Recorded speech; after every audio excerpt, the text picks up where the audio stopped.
Good morning students. आज का topic है मुहावरे और लोकोक्तियाँ। पिछली क्लास में हमने मुहावरे किए थे। हमने देखा था कि मुहावरे वो वाक्यांश होते हैं जो हमें कोई विशेष अर्थ देते हैं, जिनका सामान्य अर्थ नहीं लिया जाता बल्कि उनका कोई विशेष अर्थ लिया जाता है। और जो मुहावरे हैं इनका प्रयोग हम अपनी भाषा को सुंदर बनाने के लिए, अपनी भाषा को प्रभावशाली बनाने के लिए करते हैं। मुहावरों के बाद अगला टॉपिक है हमारा लोकोक्तियाँ। लोकोक्तियाँ दो शब्दों के मेल से बना हुआ है, लोक प्लस उक्ति। लोक का मतलब है लोग या समाज, जिस समाज में हम रहते हैं। तो उक्ति का मतलब है कही गई बात। तो लोकोक्ति का अगर हम इसके अर्थ के आधार पर, जैसा ये लिखा हुआ है लोकोक्ति, इसके आधार पर इसका अर्थ लें तो इसका अर्थ हो जाएगा सामाजिक जीवन के अनुभव पर बनी हुई कोई बात या कोई कहावत। इसको हम कहावत भी कह सकते हैं। ये वो कहावतें जो समाज के अनुभवों पर बनी हुई हैं और जो सदियों से चली आ रही हैं, उनको हम लोकोक्तियाँ कहते हैं। जो लोकोक्तियाँ होती हैं ये मुहावरों की तरह वाक्य का अंग नहीं होती, बल्कि ये पूरा वाक्य होती है। हम मुहावरे में हमने देखा कि मुहावरे हम किसी भी वाक्य के बीच में लेके आते हैं, वो कंप्लीट नहीं होते। वो कंप्लीट अपने वाक्य में जब उसको प्रयोग करते हैं तब वो होते हैं। लेकिन जो लोकोक्तियाँ हैं ये अपने आप में बिल्कुल कंप्लीट होती हैं और इसीलिए इनको हम कहावत भी कह सकते हैं। एक छोटे से उदाहरण के द्वारा इसको समझिए। एक छोटी सी लोकोक्ति है, कोयल होए न उजरी सौमन साबुन लाए। अब ये एक लोकोक्ति है, कही गई बात है। बिल्कुल समाज के अनुभव के आधार पर ये बात कही गई है कि जो कोयल है वो काले रंग की होती है। ये वो उजरी, अगर हम इसका बिल्कुल सिंपल शब्द के आधार पर इसका अर्थ देखें कि जो कोयल है वो उजरी या सफ़ेद या उजली नहीं हो सकती, चाहे उसके ऊपर सौमन साबुन लाए, चाहे उसके ऊपर सौमन साबुन से उसको धो दो, लेकिन वो जो उसका गुण है कालापन, वो कभी भी नहीं छोड़ती। तो ये लोकोक्ति हम वहाँ प्रयोग में लाते हैं जहाँ पर जो व्यक्ति अपने जन्मजात गुण को या अवगुण को नहीं छोड़ता। जो उसमें अवगुण होता है वो उसको नहीं छोड़ेगा, चाहे जो मर्जी उसके साथ करे। तो वहाँ पर उन व्यक्तियों के लिए जो व्यक्ति अपने गुणों को या अवगुणों को नहीं छोड़ते, लेकिन यहाँ पे हम अवगुणों की ही बात कहेंगे क्योंकि अगर हम कोयल की बात कर रहे हैं तो वो काला रंग जो है ये अवगुणों के बारे में हमें बता रहा है। तो जो व्यक्ति है वो अपने अवगुणों को, जो जन्मजात से जिसके लिए वो जाने जाते हैं, ये हम कह सकते हैं कि वो जो है वो उनके जो अवगुण हैं उनमें वो अपने अवगुणों को कभी भी नहीं छोड़ते। मैंने रमेश की इतनी मदद की लेकिन उसने मेरी कद्र नहीं की।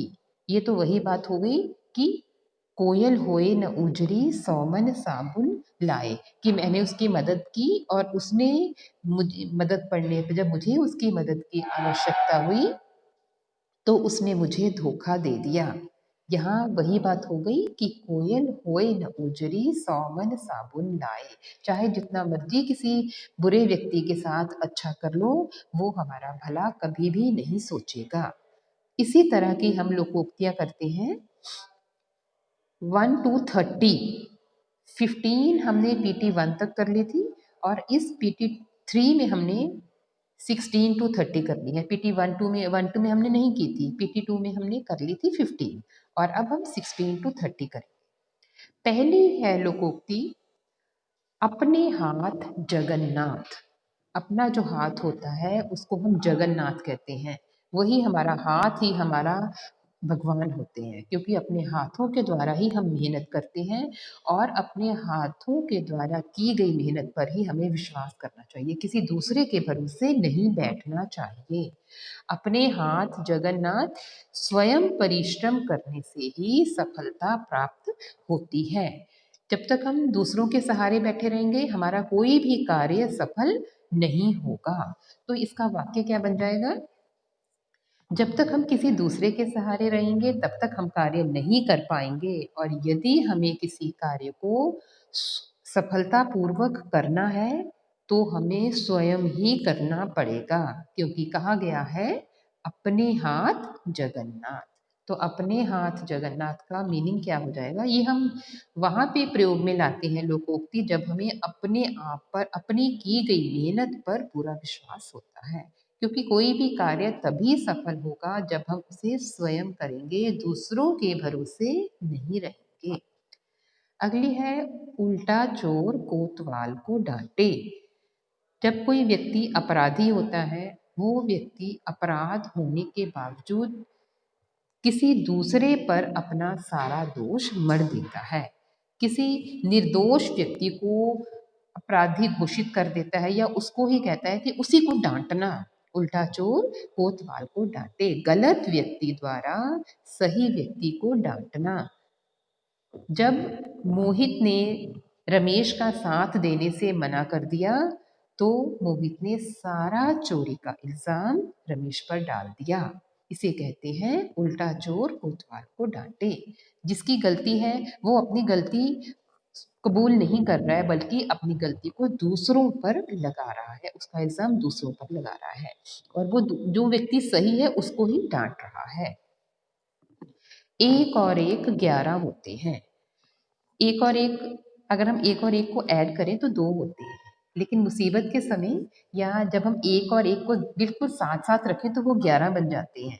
इसका मतलब है कि एकता में बल होता है, संगठन में ही शक्ति होती है। संगठन का मतलब है मिलकर रहना, आपस में मेल भाव से, मेल जोल से रहना। तो एक और एक 11 होना संगठन में शक्ति होती है।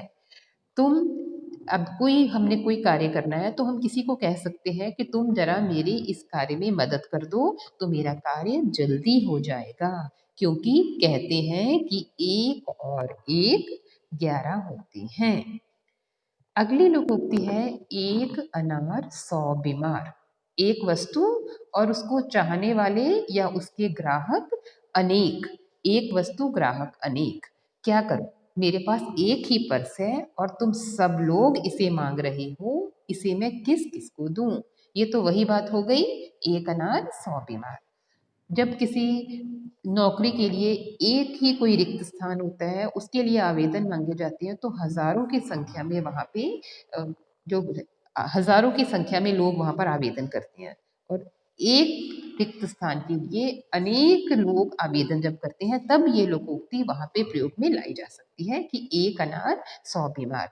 एक स्थान के लिए हजारों लोगों ने अपने पत्र भरा है, तो ये तो वही बात हो गई, एक अनार 100 बीमार। एक तो करेला ऊपर से नीम चढ़ा। करेला जो है वो कड़वा होता है, और करेला बेल पे लगता है, बेल क्लाइमक्स। और वो जो, अगर उसकी बेल किसी नीम के पेड़ पर चढ़ जाए तो उसमें कड़वेपन का तो एक अवगुण है ही कि वो कड़वा है, ऊपर से अगर वो नीम के पेड़ पर चढ़ जाए तो एक और कड़वापन का, नीम में भी कड़वापन होता है, तो 2 चीजें मिल गई, 2 अवगुण आ गए उसमें। ये लोकोक्ति हम वहां पे प्रयोग में लाते हैं जहां पे एक दोष के साथ ही कोई दूसरा दोष भी निकल आता है। जब कोई एक एक अवगुण होता है, उसके साथ कोई दूसरा अवगुण भी आ जाना।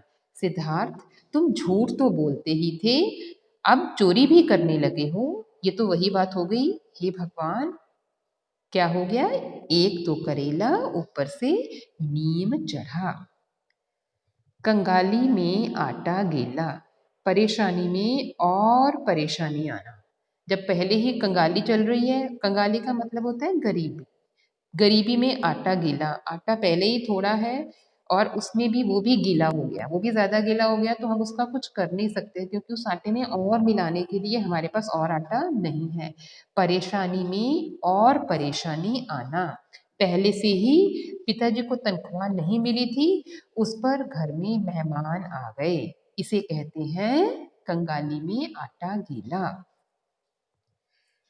कभी नाव गाड़ी पर, कभी गाड़ी नाव पर, एक दूसरे की सहायता हमें लेनी ही पड़ती है। हमें ये नहीं पता कि किस व्यक्ति को किसी दूसरे व्यक्ति की कब ज़रूरत पड़ जाए।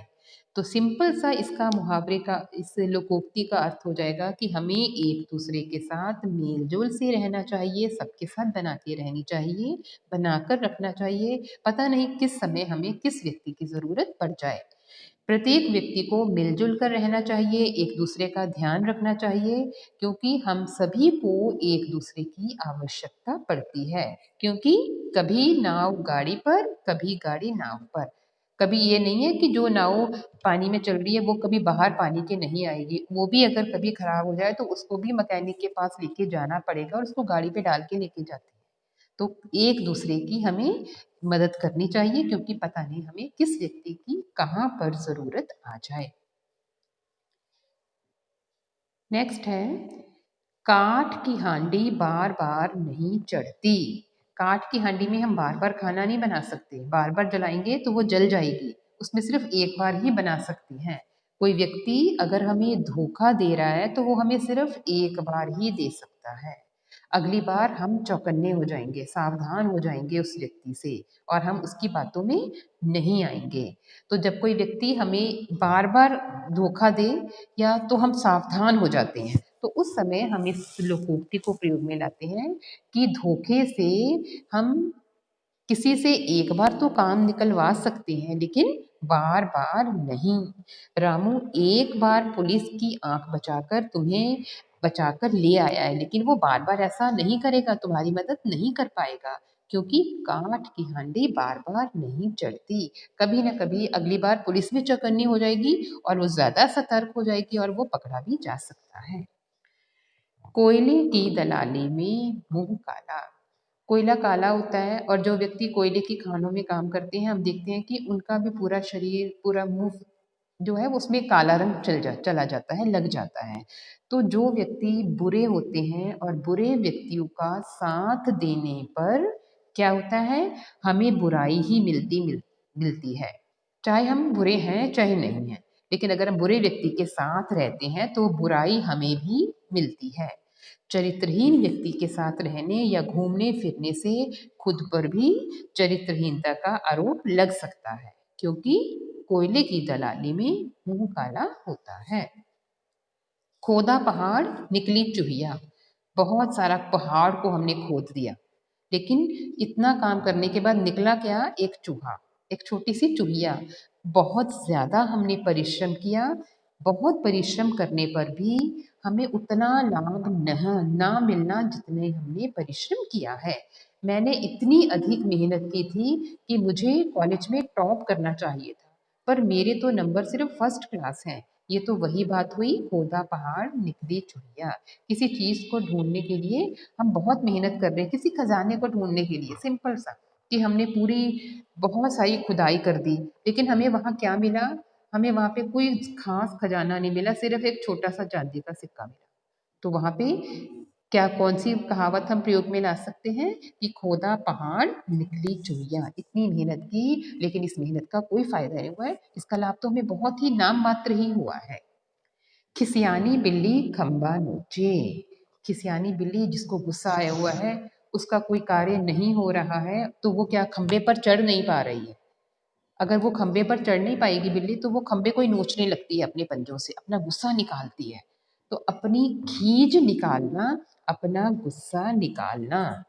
समय पर तो पढ़ाई की नहीं और अब रिजल्ट निकलने पर हम दूसरों को दोष दे रहे हैं। ये तो वही बात हो गई, खिसियानी बिल्ली खंबा नोचे। घर की मुर्गी दाल बराबर। जब कोई चीज़ हमें उपलब्ध होती है, जिसके लिए हमें मेहनत नहीं करनी पड़ती, तो हम उस चीज़ की कीमत भी नहीं पहचानते, उसकी कोई कद्र नहीं करते हैं। और वहाँ पर ये लोकोक्ति हम प्रयोग में लाते हैं कि घर की मुर्गी दाल बराबर। जो चीज़ हमें आसानी से मिल रही है, हम उसकी कोई कीमत नहीं पहचानते। रजनीश के पिता की प्रशंसा देश विदेश में फैली है, परंतु जो रजनीश है वो अपने पिता की बिल्कुल भी कद्र नहीं करता। इसे कहते हैं घर की मुर्गी दाल बराबर। अब यहाँ पे एक और वाक्य में प्रयोग ला सकते हैं कि मैथ्स का टीचर है उसके पिताजी, लेकिन वो उस गणित की अपने पिताजी से नहीं पढ़ रहा है, क्योंकि वो क्या समझता है कि उसके लिए तो है घर की मुर्गी दाल बराबर, क्योंकि उसके पास उपलब्ध साधन है पढ़ने के, लेकिन वो नहीं पढ़ रहा है। अगला है घर का भेदी लंका ढाए। अपनों द्वारा ही हानि पहुंचती है। अगर हम आपस में परिवार में एक दूसरे के साथ मेल जोल से नहीं रहते तो इससे हमारी ही हानि होती है। विभीषण ने जब राम को रावण की मृत्यु का राज बता दिया तो राम ने रावण को मार दिया। और तभी से ये जो लोकोक्ति है ये तभी से बनी थी। इसीलिए हमें भी आपस में मिल बांट कर एक दूसरे के साथ सहयोग से परिवार के साथ रहना चाहिए, क्योंकि अगर हम आपस में एक दूसरे का सहयोग नहीं करेंगे तो कोई भी कुछ भी हो सकता है। अगर हम अपने परिवार की गुप्त बातें दूसरों को जाकर बताएंगे तो इससे हमारे ही घर का नुकसान होगा, और तब ये कहा जा सकता है कि घर का भेदी लंका ढाए। इसलिए अपने परिवार की, अपने घर की बातों को हमें दूसरों को नहीं बताना चाहिए। तब वही कहावत चरितार्थ होती है, घर का भेदी लंका ढाए, क्योंकि दूसरे इससे फायदा उठाते हैं। डूबते को तिनके का सहारा। कोई व्यक्ति डूब रहा है, सिंपल सी एक हमने कहानी सुनी थी कि एक जो मधुमक्खी है वो पानी में गिर जाती है, तो वो एक छोटे से पत्ते के ऊपर चढ़कर उसकी जान बच जाती है। वो गिर रही है, डूब रही है, लेकिन उसको थोड़ा सा सहारा भी जब मिल जाता है तो वो भी बच जाती है। अगर हम पर बहुत बड़ी मुसीबत आई है तो अगर हमें उस मुसीबत में कोई थोड़ी सी भी सांत्वना देता है तो हमें उस समय उस मुसीबत से हम निकल सकते हैं। अगर हमें पैसों की ज़रूरत है, ज़्यादा पैसों की ज़रूरत है, और अगर कोई हमारी थोड़ी सी भी मदद उस समय कर दे तो उस समय हम ये कह सकते हैं कि डूबते को तिनके का सहारा। असहाय व्यक्ति की थोड़ी सी सहायता भी मूल्यवान होती है। जो बिल्कुल ही असहाय हो गया है उसको अगर हम थोड़ा सा भी प्यार भरे दो शब्द कह दें या उसकी मदद करें तो उसके लिए ये डूबते को तिनके का सहारा जैसी बात हो जाती है। रानी पिताजी की मृत्यु के पश्चात बिल्कुल अकेली हो गई थी, पर राजेश की थोड़ी सी सहायता रानी के लिए डूबते को तिनके का सहारा जैसी साबित हुई। तुरंत दान महाकल्याण। तुरंत दान, उसी समय दान महाकल्याण। कि कोई भी कार्य अगर शुभ है जो, उसमें हमें देर नहीं करनी चाहिए। शुभ कार्य में देर नहीं करनी चाहिए। जब तुम्हें हरिद्वार जाना ही है तो तुरंत रिजर्वेशन करवा लो, क्योंकि तुरंत दान महाकल्याण। शुभ कार्य का कोई समय नहीं होता कि हमें कोई फिक्स टाइम समय पर ही करेंगे। जब भी हमें कोई कार्य करना है हमें उसी समय कर देना चाहिए। तुरंत दान महाकल्याण, तभी हमारा कल्याण होता है। कोई कार्य जिसको जो बहुत शुभ है उसके लिए हमें अच्छे समय की प्रतीक्षा नहीं करनी चाहिए, क्योंकि शुभ कार्य में देर नहीं करनी चाहिए। और यही इस कहावत का मतलब है कि अगर हमें कोई शुभ कार्य करना है तो उसके लिए हमें वेट नहीं करनी चाहिए, शुभ कार्य में देर नहीं करनी चाहिए। तो ये आपने 30 लोकोक्तियां हैं। ये मेनली किस तरह से पेपर में आती हैं कि आपको या तो खालिस्तान में भरनी आएंगी या आपको वाक्य बनाना आएगा, क्योंकि जो लोकोक्तियां हैं इनको वाक्य बनाकर ही स्पष्ट किया जा सकता है। और जब हम कोई वाक्य बनाते हैं तो कोई भी ऐसा अनुभव लिखने के बाद हम लास्ट में उस लोकोक्ति को लिखेंगे। कोई ऐसा अनुभव जो हुआ है उसको हमने वाक्य बना दिया और उसके बाद हम लास्ट में जो भी लोकोक्ति वहाँ पे सूटेबल है उसके अकॉर्डिंग हम वो लास्ट में लिख सकते हैं कि ये तो वही बात हो गई।